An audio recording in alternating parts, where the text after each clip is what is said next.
right, good morning, everybody. Thank you again. I was here last year, so it's very nice to be back in São Paulo for the PTT Forum, or the IX Forum now. I am Senior Director of Marketing at Finisar for high-speed optical interfaces, and my goal today is to present to you some of the latest trends in the optics, in the data center space in particular. Can you hear me okay? All right. So first, a couple of slides about Finisar. For those of you not familiar with us, we are the largest optical transceiver and optical component manufacturer in the world.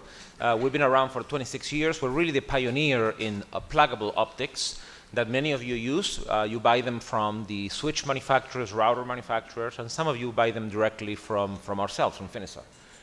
We've been around, as I said, 26 years. We've been public for more than 16. And we are based in California, but we have really a presence worldwide. Many manufacturing facilities, R&D facilities, as you can see on the map. We also have local presence here in Brazil and in many other countries. We are around 14,000 employees, around $1 billion in sales per year. And we are really experts on vertical integration and also development of high-speed components for next-generation interfaces, some of which I will talk about today. We are, of course, ingrained in many of the OEMs, both in the datacom space, with many of the names you can see there, as well as telecom, for both transport applications, data center, and enterprise, and so on. So that's basically what I wanted to say about Finisar. My conversation today has to do with the evolution of optical interfaces in data centers and how that's developing some trends which are critical, I think, for the upcoming years.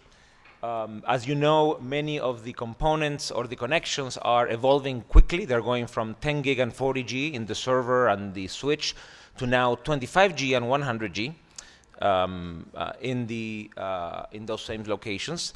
100 gigabit Ethernet today is being deployed primarily in routers and connections to the core switches in some cases, and now that's going to be changing into 400 gigabit Ethernet in the upcoming couple of years.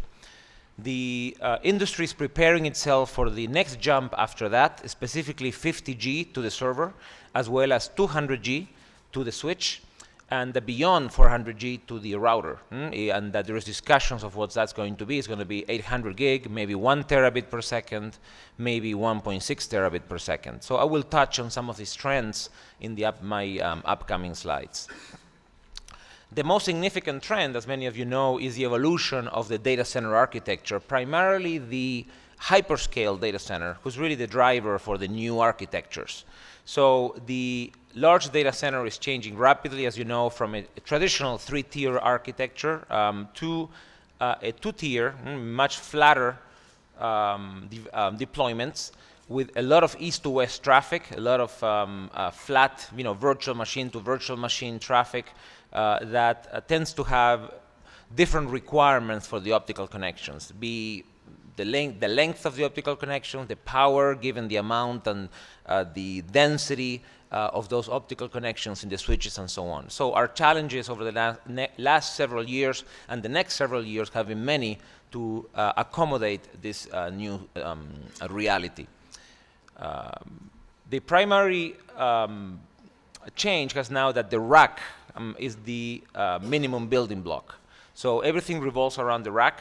The goal is to interconnect as many of these racks as possible with, as I said, a lot of east-west traffic, which translates in a high radix connections, typically going from a leaf to spine switches, both multi-mode and single mode.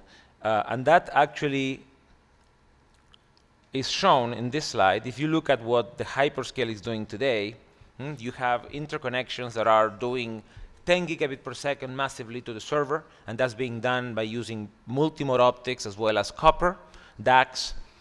Deployments are 40G today, going to from the TOR to the spine switches, and from there also to the leaf and to the spine switches, and that's being done with both multi-mode and also single-mode optics. The connections to the core switch and to the router are happening at 40G in some cases, 100G as well today. What's going to start to be deployed next year in 2016 is 100G and 25G. As I mentioned, 25G into the server, 100G from the TOR to the leaf and then to the spine, and in some cases, some people looking at 400G to the core and obviously to the router. But primarily will be a 25G and 100G application. The next step after that, as I mentioned, will be 50G to the server with 200G most likely, and that's standardization is only now beginning in the IEEE for 200 gigabit Ethernet going from the TOR to this, to the leaf and then to the spine. So again, this is the reality of what we're seeing, the requirements we're seeing from those largest hyperscale data center, and that I like to cover today how that's impacting the trends that we're seeing in the optical interface development. So the first one is obviously a significant increase in the port density for 100G and 25G, the subsequent decrease in power and also in cost. And that's something that other speakers have referred to this week. So we're seeing smaller form factors like QSFP28 appearing. We're seeing lower power dissipations going from, a 100G module that was 24 watts maybe 4 years ago, now is 3.5 watts. We're seeing the appearance of active optical cables, which enable not only lower cost, but more simple installation in high volume, specifically by eliminating the MPO connector that many people do not like. And also an upcoming trend is the appearance of onboard optics, optics that are not pluggable, that allow a much greater density and lower power on the host. So I will touch on some of these in the upcoming slides.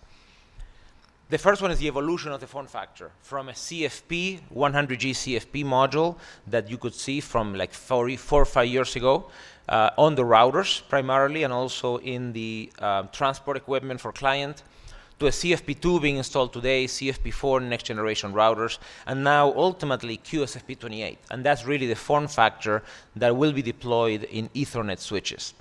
QSFP28 is the evolution of a QSFP+, 40G QSFP+, evolving to a 4x25G architecture for 100G applications. It's a very small form factor, actually, and you can come and see me if you like to see it later on, but this is a very small size, if you can see it from down there. It's a QSFP28. And it's available in both in the market, in both a transceiver and also an active cable, active optical cable form.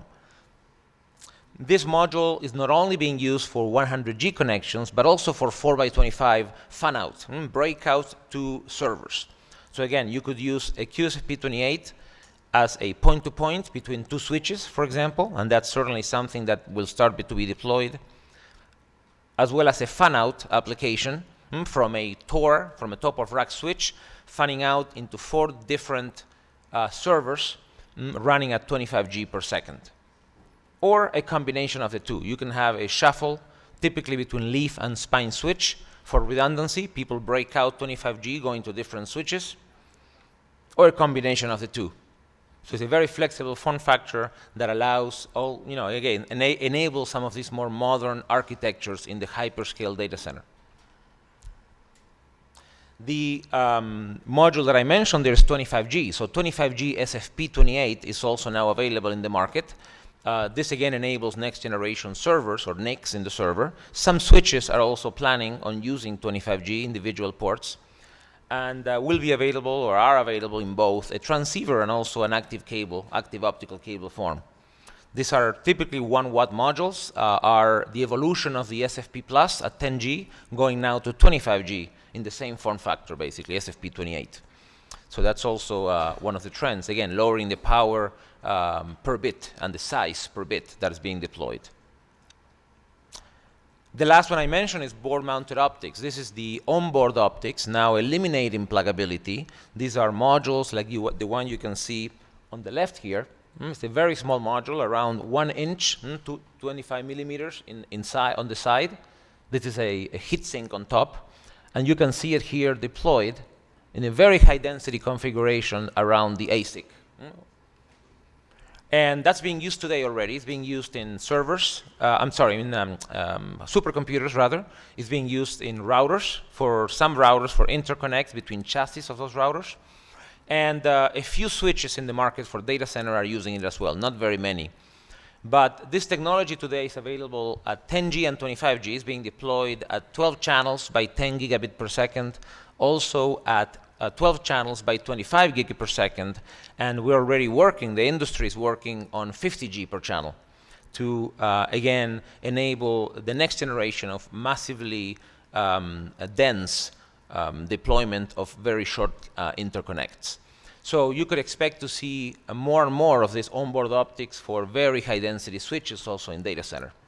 And there's certainly even some MSAs like Kobo and others that are starting to talk about this kind of applications. So what is the second trend in the data center space? The second trend is the expansion of the types of optical links that are available in the market. So if you look at 10G, 40G, and 100G, you're going to see that as the applications evolve, there's a need for non-standardized applications and links that go, again, beyond what the IEEE and other bodies are standardizing. So you see a lot of MSAs. At 10G per second, that was not so bad. There were still a significant amount of PMDs, but it was not so crowded in that space. If you go to 40 gigabit per second, things start getting complicated. We see a lot of MSAs that are beyond what the IEEE is supporting, and they have a market, and they become de facto standards, proprietary and MSAs. At 100G, you can expect to see the same, and I will touch on some of these in the market. They are appearing very rapidly, CWDM4, CLR4, SWDM, and so on and so forth. So that's definitely one trend. If you look at the 40 gigabit Ethernet space, and I've tried to split the quadrant in the 4 different possible applications. So you have a multi-mode, single mode, you have parallel cables, or MPO type of patch cord, or duplex, like LC patch cord, similar to what you're used to seeing at 10 gigabit per second. So at 40 gig, you have both standardized and also MSAs, which are not standard, but they're de facto standards, proprietary or part of an MSA. So you have SR4, which is, as you know, 100 meters, 150 meters. You also have extended SR4, which is 300 to 400 meters. That's available also from multiple vendors in the market. If you go to duplex single mode, you have 2 standard interfaces, LR4 for 10 kilometers, ER4 for 40 kilometers. That's available in QSFP+.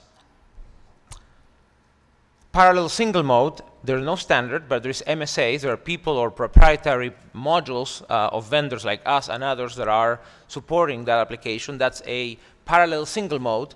So it's breakout 4 by 10 GLR, but now to 10 kilometers or to 2 kilometers. That's also available for certain needs.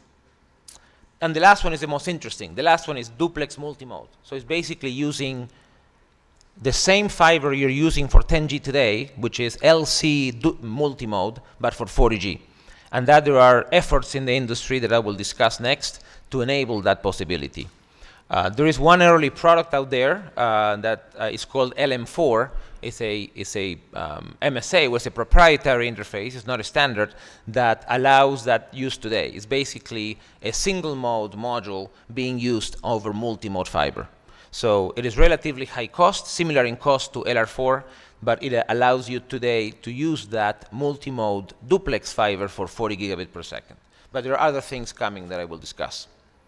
If we look at 100G Ethernet today for QSFP28, similarly, you have standardized interfaces like SR4 being already in the market. Also SR4 without FEC, without FEC. FEC incorporates latency, which for some applications can be problematic. So we'll discuss how that's being now solved. Duplex single mode applications, 10 kilometers, LR4, as well as some new MSAs that are focusing on lower cost 2 kilometer interfaces, specifically CWDM4 and CLR4. That's also available in the market. And then on other MSA, working on parallel single mode. So this is now Fanout, 4 by 25, Fanout single mode to 500 meters, and that's PSM4, or parallel single mode. And then similarly, you have this last quadrant here, which is the most interesting, I think, which is enabling the use of duplex multi-mode for 100G, which is, again, the same fiber you have today. So there are developments happening now in the industry that I will talk about. One of the things I mentioned was latency. As many of you know, some of the newest standards for 100G require the use of RSFEC, or Reed-Salomon FEC, also known as KR4 FEC, to enable longer distance, enable 100 meters, for example, over multimode. That incorporates, the downside incorporates some latency around 100 nanoseconds for a 100-meter link. And some applications, like, for example, high-frequency trading, have issues, have a very low tolerance for latency. So some of the standards that are now requiring this FEC, you can see on the slide, is SR4 for 100G SR4. It's also 25 GSR to the server that requires FEC on the link in the host, and also some of the MSAs like CWDM4 and PSM4.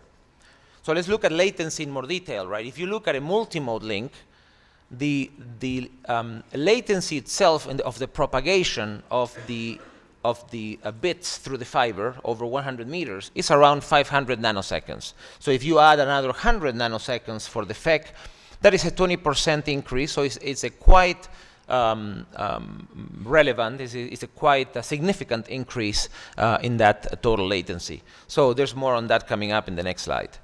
If you look, however, at single mode applications, for example, 500 meters or even longer, 500 meters of single mode have a natural propagation time of 2,500 nanoseconds. So if you add then another 100 nanoseconds for FEC, that's not a big increase. So what is prevalent in the single mode links are really the propagation time of the fiber. So again, latency should not be a problem or should not be significant for those applications. However, as I mentioned, it is for multimode, for 100-meter links. So what you are seeing in the market now, we're seeing the appearance of multimode optics for 100G Ethernet that do not require FEC. Specifically, QSFP28 multimode, 4x25, also 25G SFP28 for servers that can work at a shorter distance, maybe 30 to 40 meters instead of 100, but do not require FEC and can operate error-free without FEC. And again, this is critical for high-frequency tradings and also other applications. So that's another trend that we're seeing in the 100G deployment.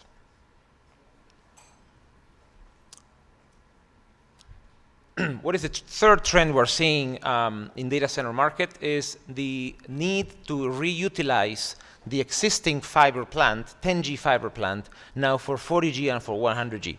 So why is that important? So most data centers today, especially the ones that have not transitioned to 40G yet, are using duplex LC multimode, of course, with 10G SR interfaces. So the challenge here is when you go to 40G and 100G, the standards do not support that. If you go to a standard interface, you have to transition those optics to parallel ribbon fiber using MPO.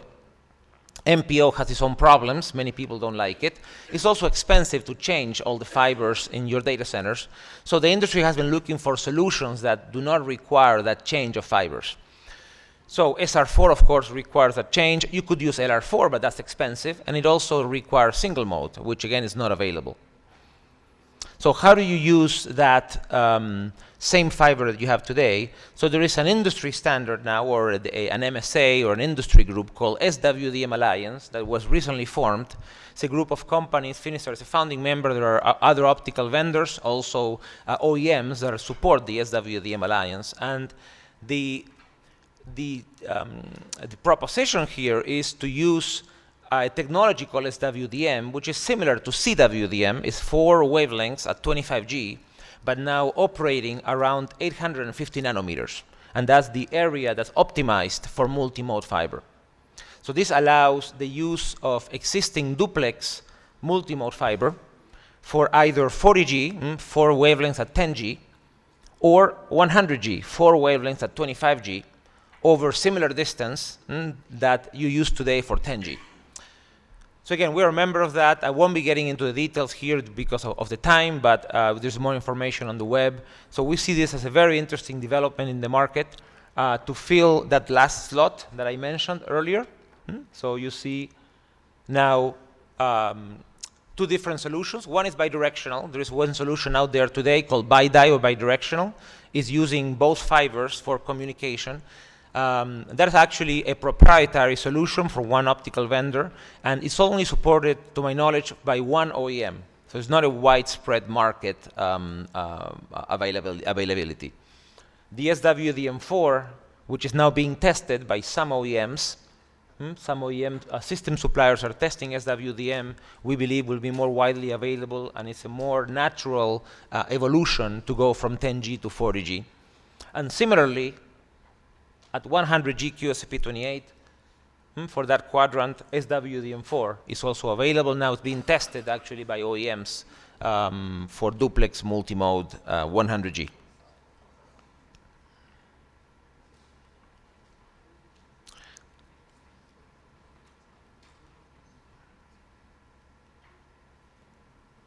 There we go. So the fourth trend that we're seeing is the move beyond 100G, of course, moving to 200G, moving to 400G for next generation deployments. So there are two distinct applications. Sometimes people get confused in the industry. They talk about size or power and so on. It's really two different applications like we saw for 100G. One is service provider, which is the early application. It's routers. Is also client interfaces in DWDM equipment, transport equipment. That application has two main requirements. It's time to market. They want to be first. And also, they need to support multiple types of links. Multi-mode, single mode, maybe beyond 10 kilometers, 20 kilometers, 40, and so on. So that market is today deploying 100G for the last 5 years. It's deploying CFP, CFP2, CFP4. And what they need is a 400G first generation module that is actually better in size and power than using 4 times QSFP28, obviously. The second application is data center and then ultimately enterprise. And of course, here the applications are for both 200G uplinks and also maybe high density 100G. For example, 4 by 100 in one module or even 2 by 100 in one module. The requirements here are different. They're basically just like QSFP28. They are high port count density, low power, and lower cost. So that market, as we have said today, is starting to deploy 100G and 25G to the server. They're looking for next generation, and some believe, they think 400G could be available soon. We believe that will take a long time. A 400G QSFP 112, for example, will have significant challenges today in both size and also thermal management and power dissipation required. So it will take many years to be feasible, the technology to enable such a module. We believe, and many of us, like us in the industry, believe that a better next step is a 200G module, a 200G maybe QSFP 56 is essentially an upgrade of QSFP 28 from 4x25 to 4x50 interface. 50G, by the way, is also the next speed for the servers, as I mentioned. So this module could be a point-to-point 200G or a Fanout to 4x50 into, from the TOR into the servers. So some of the standardization work that's going on right now has primarily been focused at 400G for service provider applications. So there are 4 different link objectives for 400G Ethernet today. The standard is expected to be ratified in December of 2017. There are both short links, 100-meter objectives. There's also a 500-meter objective that's new in the standards, and also a 2-kilometer and 10-kilometer objective for a duplex single mode. They're using a combination of NRZ, although most of the interfaces are PAM4 based, many of which are using 50G technology. So 50G will play a primary role in the development for component development for both 400G and also lower bit rates, as we will see. The standardization of the other standards that I mentioned, 50G and 200G, has recently been agreed to. There's a study group that has been formed in the last 2 weeks in the IEEE to start studying 50G and 200G standardization for these datacom applications before 400G. So optic suppliers are already working on these components, such as and others, supporting these new rates. They are based on VCSELs or based on DFBs, silicon photonics, and also the ICs and the testing infrastructure around PAM4, which is new for the market and for the industry. So PAM4 will play a key role in this space. An example of a first generation module that we are working on, and many of us are, is CFP8. CFP8 is essentially the size of a CFP2, but it's now a 400G module. It's roughly this size. This is a CFP8 module, a mechanical sample. Again, you can look at it and come see me. So it's the first generation 400G, specifically for service provider, for router and transport equipment, multi-mode, single-mode applications, and it's going to be standard. It's being standardized today by the CFP MSA, so it will be supported by many optical vendors for this first-generation 400G deployments. So in summary, this is my last slide. We see a large growth of bandwidth requirements. That's, of course, no secret. It's been increasing for years, and it will continue to increase. That requires higher density, requires lower power, and the industry is supporting that today with increasingly low power, low cost, smaller modules for 25G, 40G, 100G, increasing performance also to also use existing infrastructure for fiber, and that's important for cost. And then, of course, we're working on next generation, 50G, 200G, 400G. It's being very actively worked on, and so we anticipate we'll be busy for many years to support your needs. So that's my presentation. Any questions in English or Español, Portugués, either of the two? And otherwise, I will thank you for your time.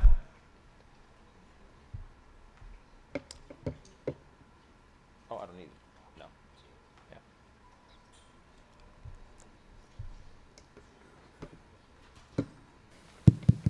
Alô. Alexandre, Unicamp. Eu gostaria de saber, no caso do SWDM, que você citou, no caso dos tipos de fibra multimodo que está sendo levado em conta, o M1, o M2 ou o M3? So the main use case for SWDM is being centered around OM3 and OM4, which is what most of the 10 gigabit Ethernet deployments are based on today. There could be a use case maybe for OM2. It is more likely will be a much shorter distance, so you shouldn't anticipate to get 100 meters, or it will probably be much lower due to the lower bandwidth, modal bandwidth of that fiber. So again, the standardization, if you will, the development work itself is for the majority of the market. That is, again, OM3 and OM4. We are also working with some of suppliers of fibers, like CommScope and others, to couple SWDM to work with the latest fiber they have, wideband, multi-mode, for example. And that will actually increase the distance. We had a public demonstration actually at a recent trade show where we were using wideband multi-mode fiber to go up to 300 meters on 40 gigabit. And we anticipate we can actually get to close to 500 meters even. And also 300 meters 100G we think is certainly possible using some of this latest wideband multi-mode fiber. But again, the goal here is to use existing fiber. So the main goal is for us to prove that we can support, for example, 100 meters on regular OM3. That will be ideally what the use case, the best use case would be for SWDM.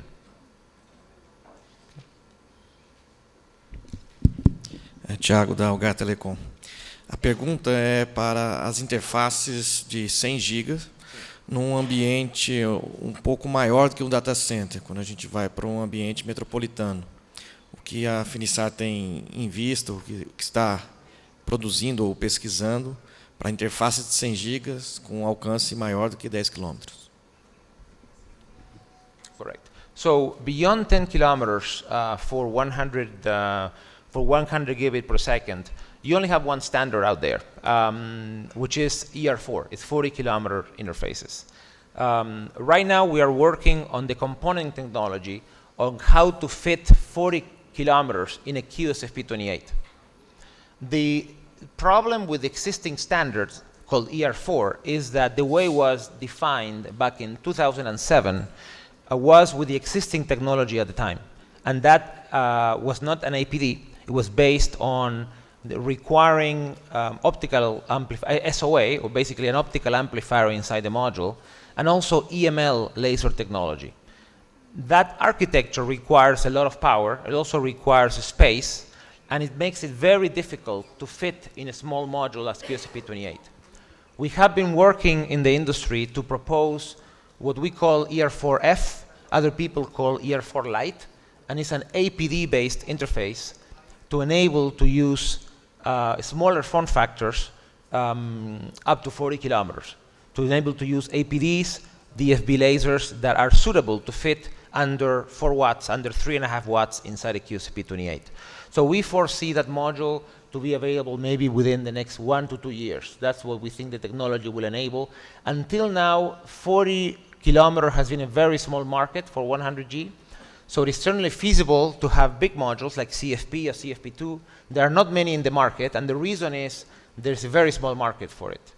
So in summary, we believe that only now, with the newer technologies, you can really build a very small 100G module for 40G applications. And we are starting to do that today.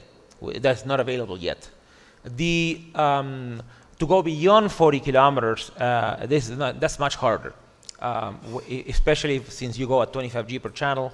You have to start looking at solutions like coherent, using DWDM-based solutions, line-side solutions, using coherent technology to go, for example, 80 kilometers at 100G. So that's something that we are exploring as well.